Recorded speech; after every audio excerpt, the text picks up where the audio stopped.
గోరింటాకు మొక్క కథ మీకు తెలుసా? గౌరీదేవి అంటే పార్వతి బాల్యంలో తన స్నేహితులతో ఆడుకుంటూ ఉండగా ఆమె రజస్వల కావడంతో ఆమె నుండి వచ్చిన రక్తపు చుక్కలు నేలను తాకుతాయి. అందులో ఒక రక్తపు చుక్కే ఒక విచిత్రపు మొక్కగా మారుతుంది. ఆ మొక్కను చూసిన గౌరీదేవి దాని ఆకులను కోస్తుంది. ఆ సమయంలో ఆమె చేతులు ఎర్రగా మారిపోతాయి.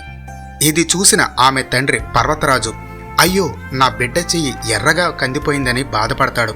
అప్పుడు గౌరీదేవి, నాన్నగారు, నా చేతికి ఎలాంటి బాధగాని నొప్పిగానీ లేదు, పైగా నా చెయ్యి అందంగా ఉందని చెప్తుంది. దీంతో పర్వతరాజు తన కూతురు మొహంలో సంతోషం చూసి ఇకపై ఈ మొక్క స్త్రీ అలంకరణకు చిహ్నంగా భూలోకంలో ప్రసిద్ధం అవుతుందని, స్త్రీ గర్భాశయ దోషాలను తొలగిస్తుందని, అందరి చేతులకు దీన్ని అలంకరణ కొరకు వాడతారని వరం ఇస్తాడు. ఆషాఢ మాసంలో గౌరీదేవి తన తల్లి ఇంటికి వచ్చినా కూడా ఈ ఆకును చేతికి పెట్టుకోవాలని ఆ మొక్క కోరుతుంది. అందుకే గౌరీ ఇంటి ఆకు కాస్త గోరింటాకు అయిందని చెప్తారు. ఆషాఢంలో స్త్రీలు ఎక్కువగా గోరింటాకును పెట్టుకోవడానికి కారణం కూడా ఇదండి గోరింటాకు మొక్క యొక్క కథ. If you like the video, post your comment, then share your friends.